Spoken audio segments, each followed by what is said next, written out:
So welcome to a conversation between myself and my dear friend and colleague, Nikki Smit, who identifies, or has previously identified, as the neurodivergent OT. And in this conversation today, we have some deep personal concepts to unpack together. And so I welcome you, Nikki, to have this dialogue with me about some very sensitive thoughts around the ideas of neurodivergence, of comparativeness, of identity, and of progress towards the future. So tell us where you are this evening. Where I am physically or where my heart is at. How about both? Okay, sure. I am coming to you live from Singapore, where I am based. It has been my home for a long time, but originally from South Africa, which is also my home.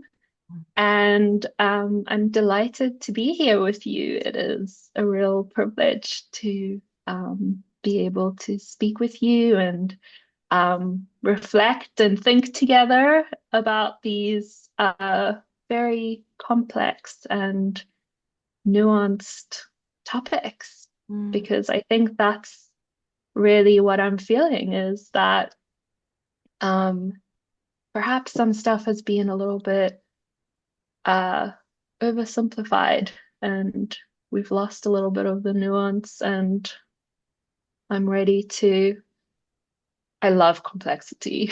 I Mm. love I love holding duality. And so and I love bringing like that is I think really one of my favorite things is having a privilege to be able to speak to that and bring it make it accessible to people. Um so yeah, I'm here in curiosity with you, I think. I wanted to start by sharing a case with you Mm.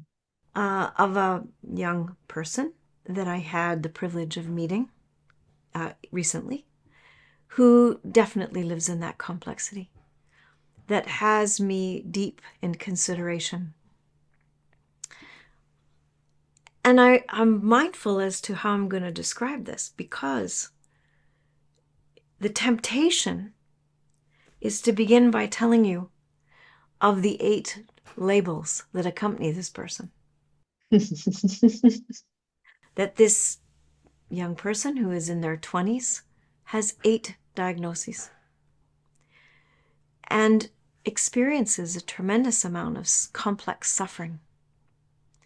suffering around dysregulation, as they would put it, disruptions in identity, disruptions in thought, in mood, with significant difficulties with sensory processing, right from infancy all the way to their 20s. And in these multiple layers of diagnoses, and the many, many, many clinicians that have seen this person across time, everyone takes out their magnifying glass and adds another label. And in my experience of this human, it was my desire to focus on them as a being rather than all of these things on the piece of paper. Mm. And my first question to them was, what would you like to be easier for you? Mm. And in that question, they started to cry. Mm. In the fact that no one had ever asked that question, that it always had been, how do I identify this? And what are the treatments that we're going, or the medications that we might give you so that these behaviors are manageable? Mm. And when I looked at all of these different labels: autism, borderline personality disorder, anorexia, suicidal ideation, depression, anxiety, gender identity, gender identity issues, just to name a few. That there was like, it was like a soundboard of overlapping things that contribute to each other. Mm-hmm. And this label or diagnosis of neurodivergence became the most recent box in which all these other 8 fit into. Yeah. And we had a dialogue about this idea of neurodiverse affirming practice. Seeing me for who I am and being with me for who I am. And this individual said, it doesn't help me with my suffering. Yeah. And so in my sharing this case with you, you were in my mind and my heart when I was in front of this person. Because it's so difficult to truly put one's mind in that mind. Yeah. Or in those hearts and shoes of that person. Yeah. And so I'm curious what that story brings up for you, and the complexity that you and I always speak about with respect to this topic of neurodivergence, which is something that you are so passionate about. I think the first thought that comes up is, that's one of the favorite things that I learned from you, was that question of what would you like to be easier for you? Because I think it so beautifully captures what I believe the true essence of affirming person-centered practice is. It really is about that idea of what are the things that are meaningful to you, and it holds that duality, because I truly believe that acceptance of where we are doesn't mean, or wanting to evolve doesn't mean I don't accept where I am. In fact, I think you need both. I think that you say the same thing about healing, don't you? And I think, we both can be true. I can both value the way that my mind is wired, have compassion for the experiences that I've had in my life, and the kind of like weaving path that my journey has taken. And I can also hope for more and have things that I'd like to be easier for me. And it doesn't mean that I'm not proud, and maybe I'm not proud, right? Like maybe there are moments where like I wish that that wasn't how things were. Um, and I think it's in like being able to like piece those things together that true healing and acceptance and all of those kind of things that evolve us can happen. And yeah, how do we keep that in mind as people supporting each other that are trying to do the best we can? It's hard. It is. And I think the word acceptance sits slightly beside the concept of alignment with what is. Because being in alignment or in connection to the way it is has a myriad of feelings attached to it. Right. Right.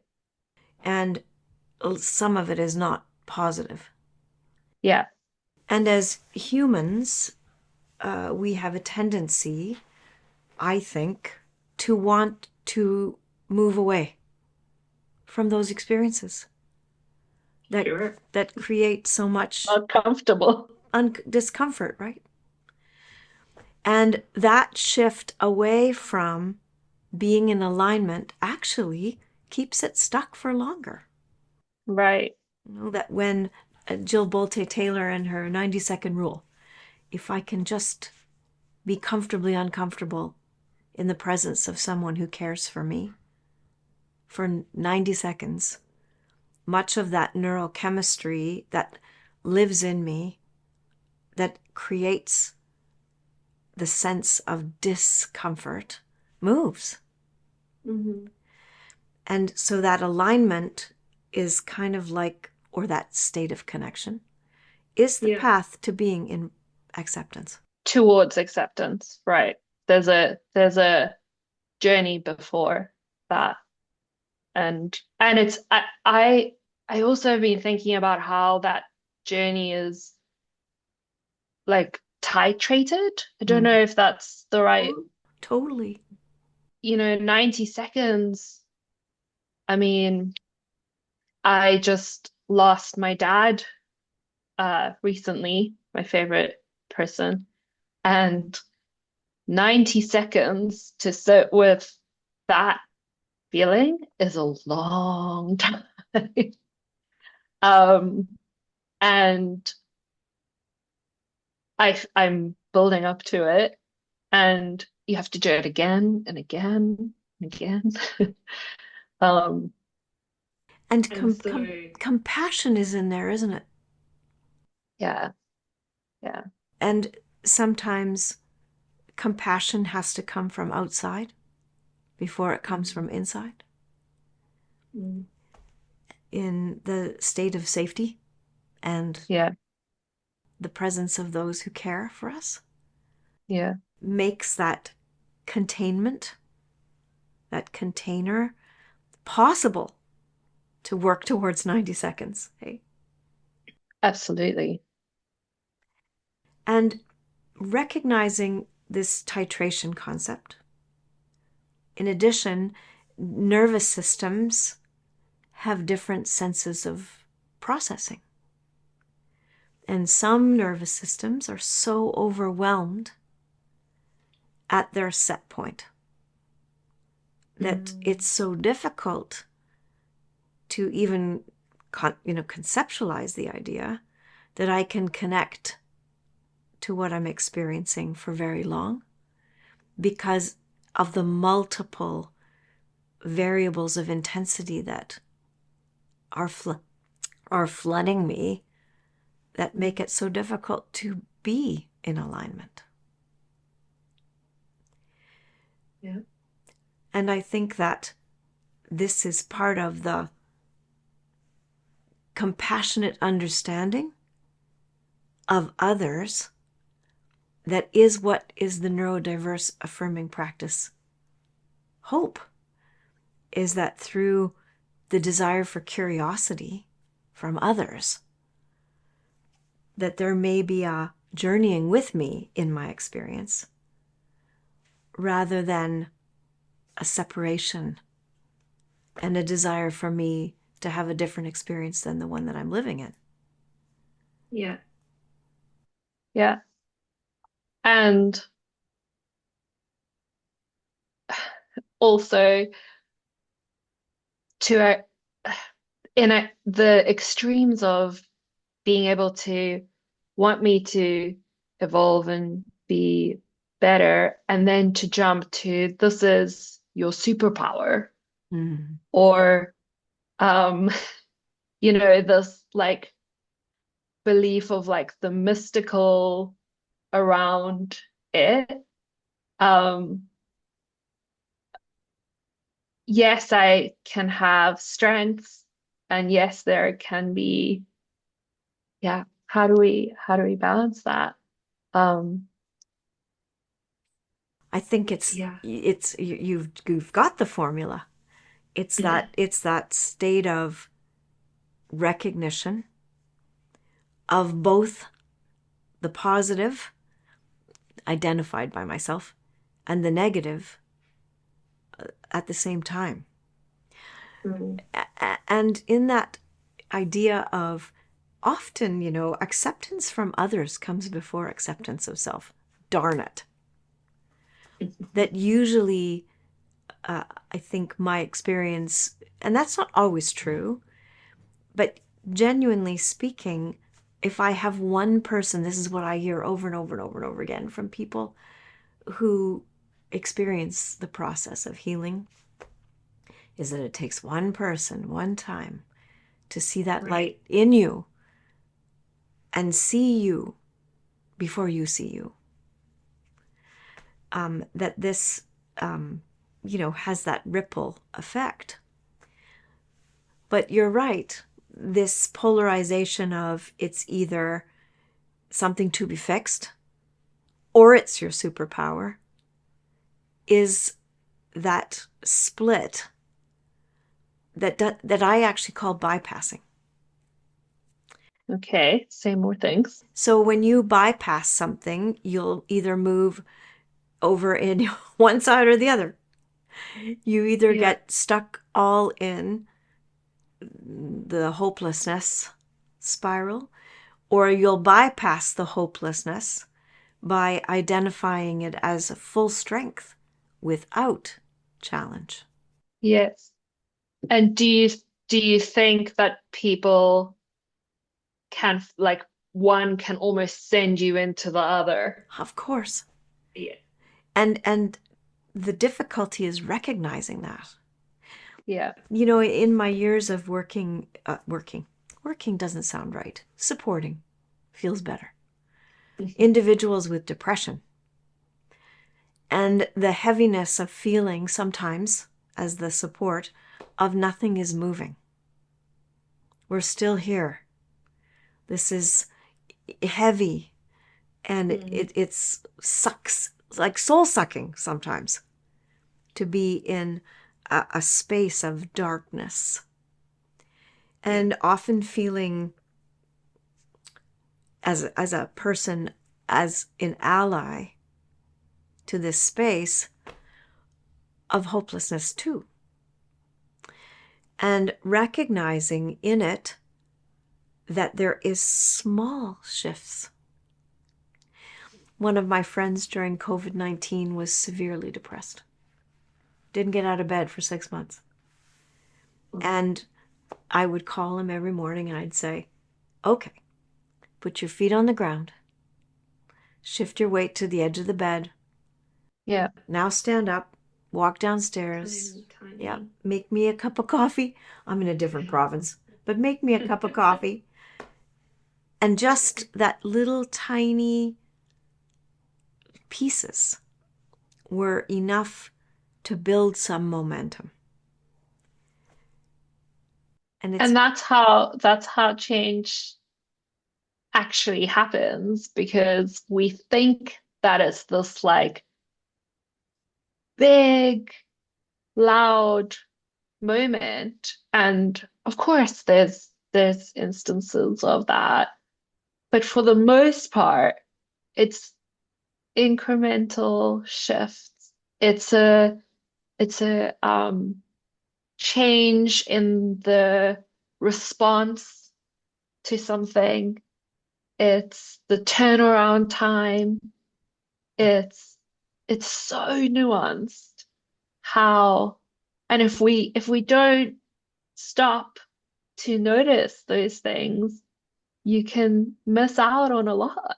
Like there's a huge we need to almost like celebrate a little bit those things, right? Like I often call them champagne moments, even though, I'm not a drinker, but the idea of champagne as celebration, they're tiny little moments of pause and noticing and marking as change.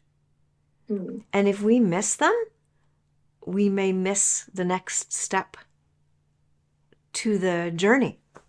Yeah, yeah. And sometimes they're not in relation directly to the thing that you think you're working on. They're like happening in on another thought or on another action. I wish I had a good example of that right now, but you do? Well, you're making me think about something. I'm reading this paper, which could be a discussion for another day, Mm. by Stephen Kapp. And this has really been quite startling for me. He is a professor in the UK, and he wrote an article Yeah. in the Frontiers of Integrative Neuroscience. And it's called Sensory Movement Underpinnings of Lifelong Neurodivergence, Getting a Grip on Autism. And one of the things he talks about is this idea of typical milestones and how individuals who are different. See, I don't even know what words to use, Nikki, Yeah, me neither. because neurodivergence in its definition includes all of us, Everyone. right? And differently wired is my attempt at Yeah. being more But specific. you see how like the idea of no neuronormativity, which is really just how society is set up for a very particular, I don't even know if everyone that identifies with that actually it works for all of them, but it's this like that underpins everything. Sorry, No, going off on a tangent. no, it's actually a perfect tangent because it speaks to exactly what I'm saying. That, one of the pieces that this article describes is how the thing that we call typical milestones in neurodevelopment, in autism spectrum disorder, for example, don't follow that same cascade. That there are many elements of exceptionality sitting alongside pieces that are quite different in their development, that make the profile of the person's engagement in life quite complicated. Mm. And so trying to find this comparative to the normative, Mm. in this article, he's suggesting this isn't working, Yeah. which is exactly what I think you're saying. That, Yeah. and that I know that, for example, the individual I described at the beginning in my story, every time they meet a new clinician or a new group home worker, that worker looks at a different diagnosis and responds to them from what they know about that diagnosis. And the Yeah. diagnosis guides the interaction, the belief systems, the connective points, rather than the person. Yeah. And like what is a diagnosis? It is a category, it is a group of observations. Mm. It is um it's something and we can talk about the um utility of that. I will start by saying that I'm not saying that they don't have uh value. I think that they're extremely helpful for many, and it can give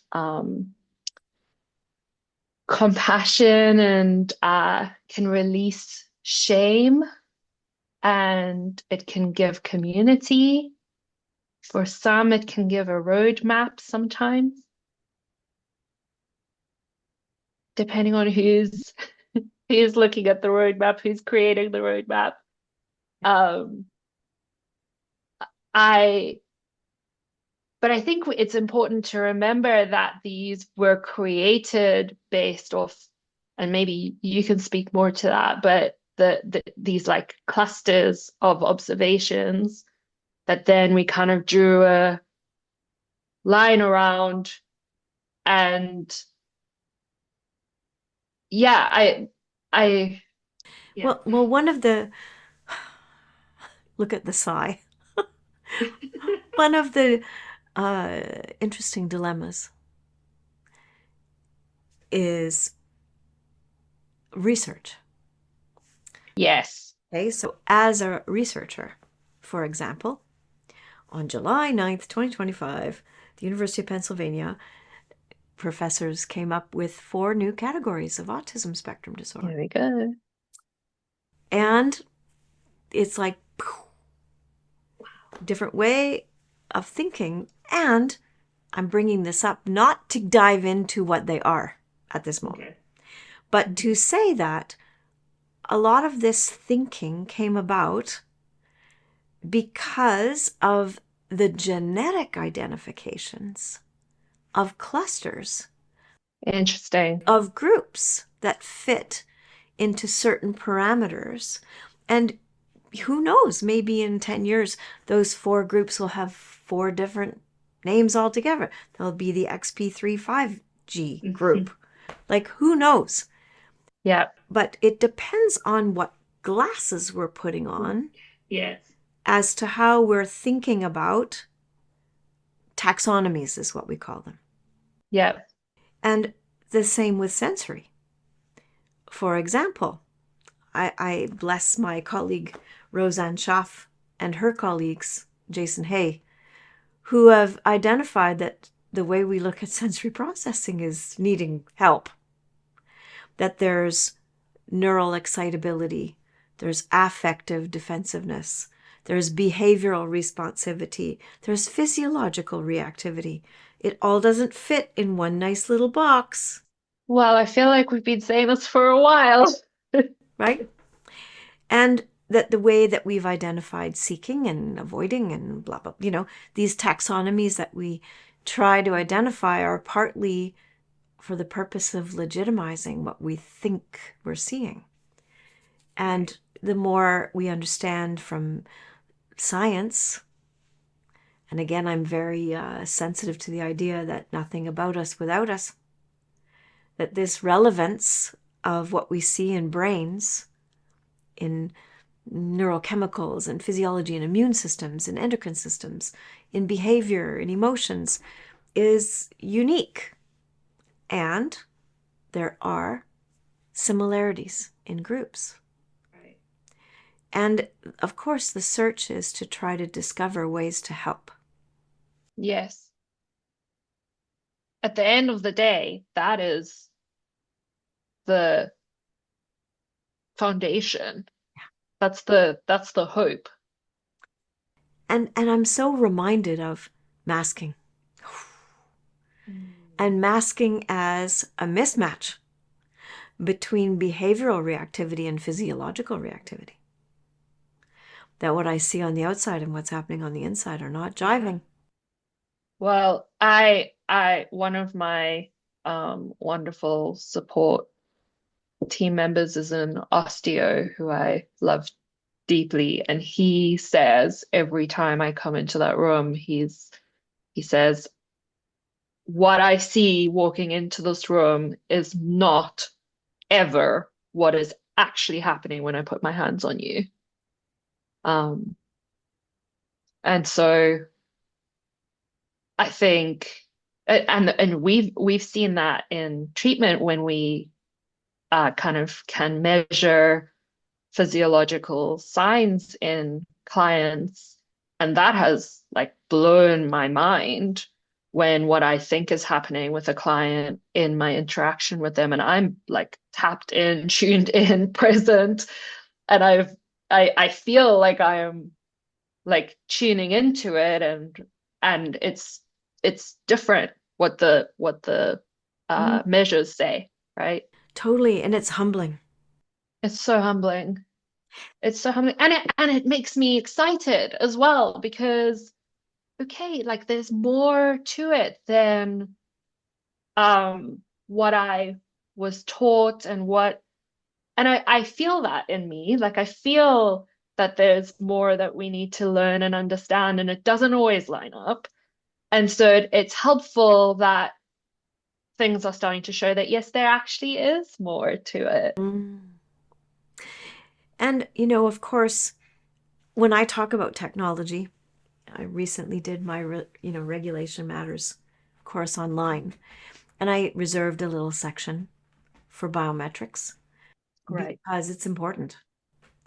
And some people love it and some clinicians don't because they feel that it takes or it interrupts the humanness. Yeah. Fair. And I know that we can have both. Exactly. I know that we can have both. You mentioned that sometimes you worry about the conveyance of messaging in an online platform Mm. and what that does to the consciousness of neurodivergence as a concept. Yeah. And I wondered if you could speak to that for a moment. Sure. I think that in its by nature, an online space, a lot of the online spaces are designed in such a way that we can only take in short hits of information. They're designed to sensationalize concepts because those are the things that the algorithm loves to kind of share and feed out. And more and more of us have less and less time. And so we, you know, people are on there for different reasons. And so I think often it really reduces very, very complex, nuanced concepts to a short 30-second idea that will grab people in. And I think again it's complex because in many ways it's made the idea of neurodivergence and being inclusive and person-led, accessible to people that would never have access to that otherwise. And so that is a brilliant, beautiful thing. It's helped many people learn about themselves. Like first and foremost, it's helped people understand their loved ones better. It's helped people support each other better. And that's amazing. And it has also made it, in some ways, tried to make something that's complex simple. And I understand why, because again, as people, we have limited energy resources that can take our like cognitive energy, and we want to understand things quickly. We want to we like putting things into neat packages. Some might argue that uh, Mm. some neurodivergent people like rules and like neat processes. Um, but I also think sometimes it's more complex than that. And um, sometimes I will even say that it makes me feel a little bit, uh, what's the word? Uh, Maybe like I don't belong. Um, and I can't relate to everything. And that's fine because maybe I shouldn't be able to relate to everything. But I just think it's more complicated. And I think some of it sometimes makes me feel a bit like, what is my role as a therapist and a healer and um a person moving in the space wanting to support and make a little difference in the world. Um, there's sometimes the angle is, I think, that this is who we are, take it or leave it. And I think there's like a second piece to that needs to come, which is, and it's dynamic, it's alive. I can continue to grow and evolve if I want to. That's part of being a human being, is that we grow and we evolve. And yeah, You does know, that I'm, answer? oh, yes. And I'm thinking about that word evolve. Sure. And just for clarity, it's not about evolving beyond the diagnosis. Right. Which is Yes. what I Let's think be some people think, very, right? yeah. Let's make sure everyone listens to this part of this conversation. Right. I think it's, I always say, becoming your best self, Yeah. which is minute by minute. Hmm. And one time an interviewer said to me, Kim, what is conscious evolution of the human spirit? Given that's your mission. And I said, well, it's a level of consciousness about something that you didn't have a moment ago. And this hour of dialogue here is full of consciousness and evolution, because in the shared space of this dialogue, there's lots of awarenesses and ahas and thoughts that give me the opportunity to think differently. And that's what I define as moving beyond where I was a minute ago. Exactly. Mhm. It's not that moving out of the diagnosis towards, you know, normal, which could so easily be misunderstood. Yeah. No, no, it's about continuing to reach and be able to do the things that are meaningful to you and connect with yourself and the world around you.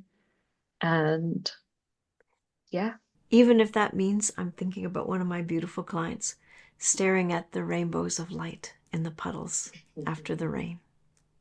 Mm. yeah. Wow, this was yet another remarkable conscious evolution of the human spirit dialogue. And I feel very grateful. Grateful for who you are and all that you bring to this space, and uh, the thoughts that you have about this topic. Well, thank you, Kim. I feel grateful that you are on this journey with me, Mm. that we could share this with the world. Mm.